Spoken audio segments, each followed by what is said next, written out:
श्री स्वामी समर्थ. स्वामी कृपा ज्योतिषमध्ये मी भास्कराचार्य मंजुषा जोशी आपलं हार्दिक स्वागत करते. आज आपण मिथुन राशीच्या जातकांना फेब्रुवारी 2024 हा संपूर्ण महिना कसा राहणार आहे, या महिन्याभरामध्ये तुमच्या जीवनामध्ये कोणकोणत्या शुभ अशुभ गोष्टी घडणार आहेत, कसा राहणार आहे हा महिना, तुम्हाला कसा आनंद प्राप्त करून देणार आहे, अशा सर्व गोष्टींची इत्थंभूत माहिती शास्त्रोक्त पद्धतीने ज्योतिषशास्त्राच्या आधारावर घेणार आहोत. चला तर मग माहितीला सुरुवात करूयात. सुरुवातीलाच आपल्या सर्वांना विनंतीपूर्वक सांगू इच्छिते की आजचा हा व्हिडिओ फार महत्त्वपूर्ण आहे, तो तुम्ही सुरुवातीपासून शेवटपर्यंत श्रवण करावा. व्हिडिओ आवडल्यास नक्कीच व्हिडिओला लाईक करा, जास्तीत जास्त मित्रमंडळी नातेवाईकांना शेअर करायला अजिबात विसरू नका. तुमची मिथुन रास आहे. मिथुन राशीप्रमाणे लग्नस्थानाची स्थिती पाहता व्यक्तिमत्वाच्या दृष्टीने विचार केला असता लग्नेश बुधदेव हे धनु राशीतनं गोचर करत आहेत. अर्थात ते मकर राशीतनं गोचर करण्यास सुरुवात करतील. त्यानंतर 5 तारखेनंतर तुम्हाला विशेष लाभ प्राप्त करून देतील, तुमच्या कार्याचा गुणगौरव प्राप्त करून देतील. कर्मस्थानावरती त्यांची दृष्टी येईल, त्यामुळे विशेष कर्मातनं लाभ प्राप्त करून देतील. याचबरोबर बुधदेवांची धनस्थानावर दृष्टी येत आहे, त्यामुळे धन वृद्धिंगत करून देण्यासाठी तुमच्याकडनं विशेष प्रयत्न होतील. अर्थात हा महिना तुमच्यासाठी अतिशय लाभदायक आहे. कष्टातनं उत्तम प्रकारचं यश प्राप्त करून घेण्यासाठी हा महिना उत्तम म्हणता येईल. आणि याचबरोबर गेल्या काही महिन्याभरामध्ये किंवा काही दिवसांमध्ये जर तुम्हाला आळस नैराश्य या गोष्टींनी विळखा घातला असेल तर तो विळखा सुद्धा तुटून जाणार आहे आणि तुम्ही आनंदी आयुष्य जगण्यासाठी आणि योग्य कार्य करण्यासाठी तत्पर होणार आहात, असेही मी या माध्यमातून सांगू इच्छिते. धनस्थानाचा विचार केला असता कुटुंबाचं सौख्य अतिशय उत्तम मिळणार आहे. अष्टमस्थानामध्ये बुधदेवांचं गोचर सुरू आहे आणि धनस्थानाचे मालक चंद्रदेव जे 2.25 दिवसांनी बदलतात, तसं तुमचा आर्थिक स्तर सुद्धा कमी जास्त प्रमाणात दिसून येतो. परंतु आर्थिक स्थिती उंचावण्यासाठी अचानक एखादं प्रोजेक्ट तुमच्या हाती येऊ शकतं, एखादं चांगलं कार्य तुमच्या हाती घडून येण्यासाठी सुद्धा शुभ संकेत या महिन्यात घडून येतील. अर्थात 5 फेब्रुवारी नंतर तुम्ही तुमच्या कामाला अतिशय जोमाने सुरुवात करणार आहात आणि ते कार्य संपन्न करून देण्यासाठी जिद्दीने चिकाटीने प्रयत्नही करणार आहात. अर्थात हा महिना लाभदायक म्हणता येईल. याचबरोबर तृतीय स्थानाकडे वळूयात. पराक्रम परिश्रम स्थानाच्या दृष्टीने विचार केला असता तृतीयेश रविदेव यांचं गोचर सध्या मकर राशीतनं सुरू आहे. यांचं गोचर हे 13 फेब्रुवारीपर्यंत मकर राशीतनं होईल आणि तेथून पुढे मात्र ते कुंभ राशीतनं गोचर करतील. हे अतिशय शुभ म्हणता येईल. एखाद्या कार्यामध्ये तुम्हाला, जर तुम्ही गव्हर्नमेंट सर्व्हिसला असाल तर त्या कार्यामध्ये तुम्हाला विशेष उल्लेखनीय असं तुम्ही कार्य करून दाखवू शकता किंवा तुमच्या कार्याचा गुणगौरव प्राप्त करून घेऊ शकता, असेही शुभ संकेत आहेत. कीर्ती प्रसिद्धी प्राप्त होईल, परंतु त्यासाठी विशेष तुमच्याकडनं प्रयत्न झाले पाहिजेत. कुठलेही कार्य तुम्ही अगदी मनापासून सुरू करता, परंतु त्या कार्याला पूर्णत्वाला नेताना मात्र कच खाता, ही जर वृत्ती सोडली तर नक्कीच तुमच्याकडनं अतिशय उत्तम प्रकारचं कार्य या महिन्यात घडून देण्यासाठी रविदेवांची विशेष कृपा होईल.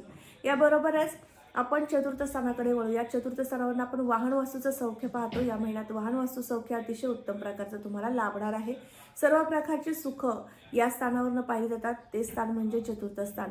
बुधदेव हे भाग्यस्थानातून जेव्हा गोचर करण्यास सुरुवात करतील त्यावेळेस मात्र नक्कीच तुमच्या नशिबाची दारे उघडली जातील, असं म्हणायला हरकत नाही. सर्व प्रकारची सुख तुमच्या पायाशी लोळण घालतायत की काय, असं म्हणायलाही अजिबात अतिशयोक्ती म्हणता येणार नाही. याबरोबरच पंचम स्थानाकडे वळूयात. पंचम स्थानावर आपण शिक्षण संतती प्रेमप्रणय पाहतो. शिक्षणाच्या दृष्टीने हा महिना अतिशय उत्तम आहे. शिक्षणामध्ये मन रमणं, एकाग्रता वाढणं या शुभ संकेत तुम्हाला घडून येतील. याचबरोबर प्रेमप्रणयाच्या दृष्टीने विचार केला असता तुमचा प्रियकर प्रियसी, तुमचा जोडीदार, पती असो पत्नी असो यांच्या समवेत आनंदी क्षण तुम्ही घालवणार आहात. अतिशय उत्तम प्रकारचा शुभ संकेताचा हा महिना म्हणता येईल.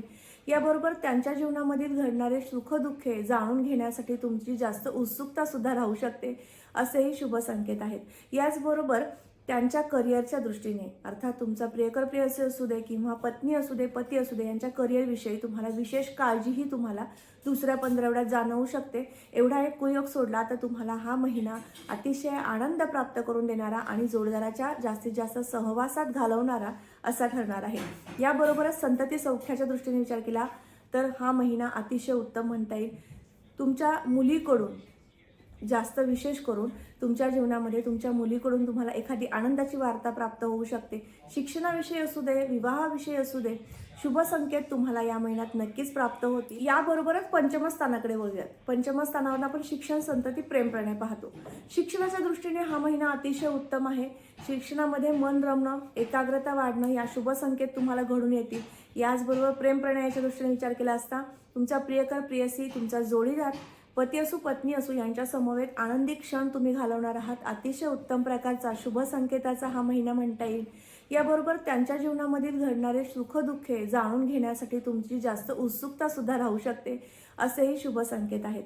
याचबरोबर त्यांच्या करिअरच्या दृष्टीने, अर्थात तुमचा प्रियकर, प्रियसी असू दे किंवा पत्नी असू दे, पती असू दे, यांच्या करिअरविषयी तुम्हाला विशेष काळजीही तुम्हाला दुसऱ्या पंधरवड्यात जाणवू शकते. एवढा एक कुयोग सोडला तर तुम्हाला हा महिना अतिशय आनंद प्राप्त करून देणारा आणि जोडीदाराच्या जास्तीत जास्त सहवासात घालवणारा असा ठरणार आहे. याबरोबरच संतती सौख्याच्या दृष्टीने विचार केला तर हा महिना अतिशय उत्तम म्हणता येईल. तुमच्या मुलीकडून जास्त विशेष करून तुमच्या जीवनामध्ये तुमच्या मुलीकडून तुम्हाला एखादी आनंदाची वार्ता प्राप्त होऊ शकते. शिक्षणाविषयी असू दे, विवाहाविषयी असू दे, शुभ संकेत तुम्हाला या महिन्यात नक्कीच प्राप्त होतील. असा हा महिना अतिशय उत्तम आहे. उत्तम प्रकारची तुमची आरोग्य स्थिती राहू शकेल.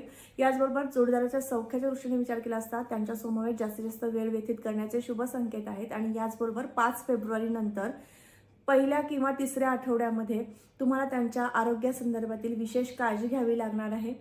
या दृष्टीने सुद्धा थोड्याफार प्रमाणात अडचणींना सुद्धा सामोरे जावं लागू शकतं. मोठ्या प्रमाणातील अडचणी येणार नाहीत. याचबरोबर अष्टमस्थानाकडे वळूयात. अष्टमस्थानावरून आपण लाभ पाहतो तर विशेष लाभाची प्राप्ती करून देण्यासाठी शनिदेवांची कृपा होऊ शकते, कारण शनिदेव भाग्यस्थानातनं गोचर करत आहेत. अतिशय उत्तम प्रकारचा भाग्योदय घडून देणं, परदेशात परराज्यामध्ये जाण्याची संधी प्राप्त करून देणं, तुमच्या कामातनं गुणगौरव प्राप्त करून देणं असेही शुभ संकेत आहे. याबरोबरच करिअरच्या दृष्टीने विचार केला असता, नोकरीच्या दृष्टीने विचार केला असता हा महिना विशेष म्हणता येईल, कारण या महिन्यामध्ये दुसऱ्या पंधरवड्यामध्ये तुम्हाला विशेष नोकरी लागण्याचे शुभ संकेत आहेत. याचबरोबर व्यवसाय जर करायचा असेल, सुरुवात करायची असेल तर कागद, कापड, संगणक क्षेत्र, द्रव पदार्थ, गोड पदार्थ या संदर्भातील तुमचे व्यवसाय असतील, हॉटेल व्यवसाय असतील तर त्यामध्ये सुद्धा प्राप्त करून देण्यासाठी गुरुदेवांची विशेष कृपा राहील. परंतु हा आहे कारण राहुदेव हे कर्मस्थानातनं गोचर करत आहेत. त्यामुळे तुम्ही कामाला अगदी उत्साहाने सुरुवात करता, परंतु ते पूर्णत्वाला नेताना मात्र मागे येता. तर असा हा एक कुयोग निर्माण करून देण्यासाठी राहुदेवांची विशेष कृपा. परंतु ह्या गोष्टीला आपण बदलू शकतो ते उपासनेने. त्यामुळे या महिन्यामध्ये विशेष उपासनेची जोड ठेवा, म्हणजे तुमचं कार्य तुम्ही अतिशय उत्तम प्रकारचं प्रेझेंटेशन देऊ शकता, कार्यामध्ये मन रमवू शकता, कामातनं अर्थ म्हणजेच लाभ प्राप्त करून घेऊ शकता, असे शुभ योग येतील. परंतु त्यासाठी विशेष राहुदेवांची उपासना करायची आहे. ती उपासना कोणती मी व्हिडिओच्या शेवटी सांगणारच आहे. त्याचबरोबर कर्मावरती विश्वास तुमचा असतो. तुम्ही प्रत्येक व्यक्तींसोबत त्या व्यक्तीसारखं होऊन रममान होता, अर्थात लहान मुलामध्ये त्यांच्यासारखं, मध्यम वयातील व्यक्तींबरोबर त्यांच्यासारखं आणि वयस्कर व्यक्तींसोबत त्यांच्यासारखं बोलून त्यांची मने जिंकता. असा हा तुमचा अतिशय उत्साही असा स्वभाव आणि प्रत्येक कार्यामधला रस तुम्ही घेत असता. म्हणजे ते काम का होतं किंवा कशासाठी आहे त्याचं रिसर्च करता, तिथपर्यंत पोहोचता आणि त्या कार्यातनं तुम्हाला काय प्राप्त होऊ शकतं अशी धडपड तुमची सारखी असते.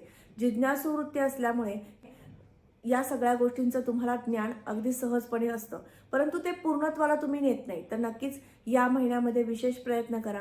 कोणतंही कार्य तुमच्याकडनं पूर्ण झाल्याशिवाय राहणार नाही, त्यासाठी तुमच्याकडनं प्रयत्न व्हायला हवे. याबरोबर लाभस्थिती तुमची या महिन्यात उत्तम राहणार आहे.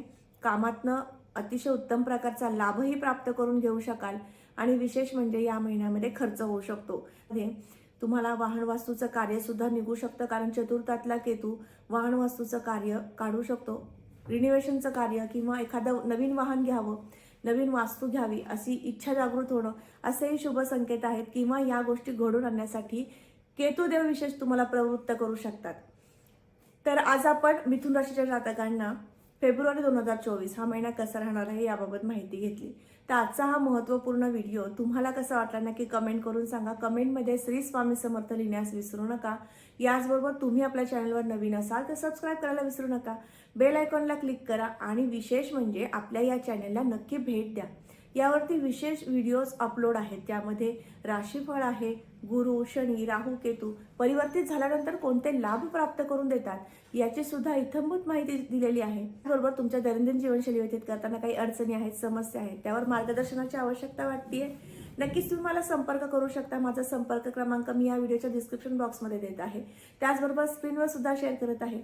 पुन्हा भेटूयात अशाच महत्त्वपूर्ण माहितीसोबत. तोपर्यंत आपली रजा घेते. श्री स्वामी समर्थ. जय जय स्वामी समर्थ. रामकृष्ण हरी.